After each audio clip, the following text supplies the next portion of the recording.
Candidata, eu queria voltar algumas respostas suas atrás aí para a gente aprofundar um pouco sua visão sobre corrupção, por exemplo, e sobre os avanços que o Brasil precisa ter e ainda não teve como reforma tributária, por exemplo.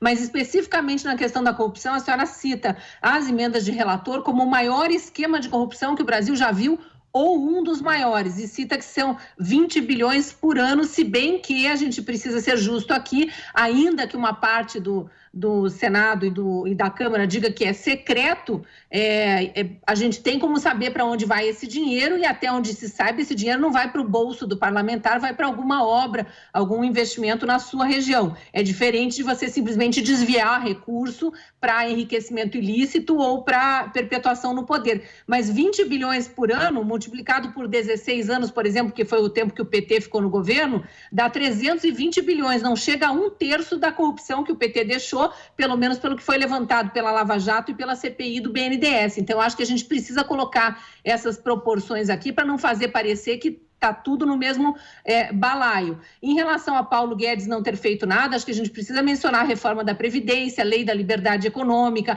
Auxílio Emergencial, Auxílio Brasil, Pronamp, entre tantos outros projetos, para também não ser injusto. Agora, a senhora tem razão quando fala em reforma tributária não ter avançado. E aí eu queria saber qual é a responsabilidade do parlamento, porque também tem propostas paradas há muitos anos, inclusive anteriores a esse governo, e que nunca andaram. Existe a possibilidade de andar se a senhora for presidente da República, e como fazer essa relação com o parlamento para que ande a reforma tributária, porque essa sim pode destravar muita coisa no Brasil. Cristina, são muitas perguntas em uma, mas eu vou ser bem objetiva em relação a elas. O Pronamp não foi do governo federal. O Pronamp foi do senador Jorginho Mello, até acho que ele é candidato agora em Santa Catarina, uma iniciativa do Senado, que era temporária, depois nós fizemos de novo a lei. A mesma coisa em relação à reforma da Previdência. Eu estava lá. Eu fui responsável por essa reforma, eu era presidente da Comissão de Constituição e Justiça. Eu nomeei o senador Tasso Gereissati, e eu vou dizer uma coisa, foi a coisa mais difícil convencer o governo a assumir o compromisso de dizer que era a favor da reforma da Previdência. E mais, quando eles mandaram cheio de excessos, inclusive de injustiças, porque atingia a mulher da zona rural, nós tivemos que tirar essa injustiça, queriam acabar com o BPC, que é a benefício de prestação continuada. Então, eu repito, a reforma da Previdência não saiu por conta do Paulo Guedes, aliás, ele queria uma reforma muito injusta, que atingia os mais pobres, e foi com o Senado, porque é uma PEC, então fomos nós que aprovamos, depois promulgamos a reforma da Previdência, entre outras coisas. Eu estou generalizando, ninguém está falando que nem todo governo é 100% mal, nem todo governo é 100% bom, mas é só para fazer justiça em relação a isso. Em relação ao orçamento secreto, ele nunca existe. Vamos lá, o orçamento secreto, que é a emenda de relator, não existia no governo do PT. O governo do PT foi responsável pelos maiores esquemas de corrupção que já houve na história do Brasil. É verdade. Mensalão, petrolão. Por isso que eu digo que o orçamento secreto pode ser, se não for o maior, um dos maiores, porque só o tempo dirá se ele foi maior que o da Petrobras.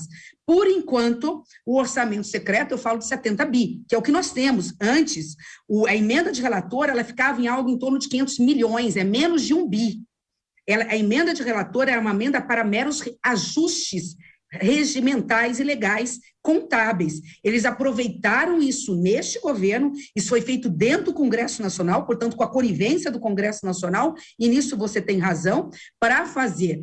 A única coisa que é importante repor, o orçamento secreto, eu não sei de quem é a emenda que sai. Ninguém sabe, a não ser que o parlamentar diga, eu recebi e está aqui a minha. E alguns fizeram isso.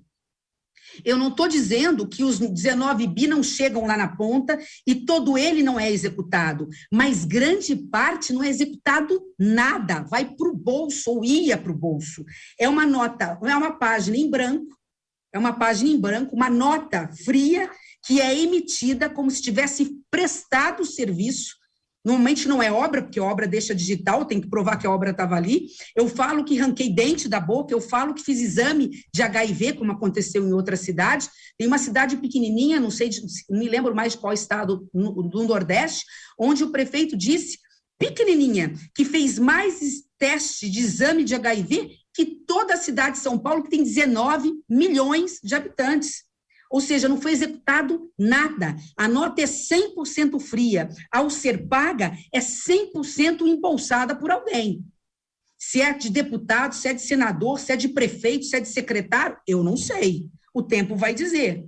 Né? Mas que o orçamento secreto pode sim ser um dos maiores esquemas de corrupção da história desde a redemocratização, eu não tenho a menor dúvida. Eu fiquei 7 anos no Senado Federal. Quer dizer, se é alguém que conhece o Senado Federal, onde eu passei pelas principais comissões, eu praticamente dormia dentro do Senado Federal, porque eu levo sempre com muito afinco aquilo que faço, tanto que em 7 anos eu ocupei os maiores espaços dentro dentro do Senado Federal, né? E eu presenciei, caso a caso, eu presenciei a forma como foi elaborado, para se esconder o que é público.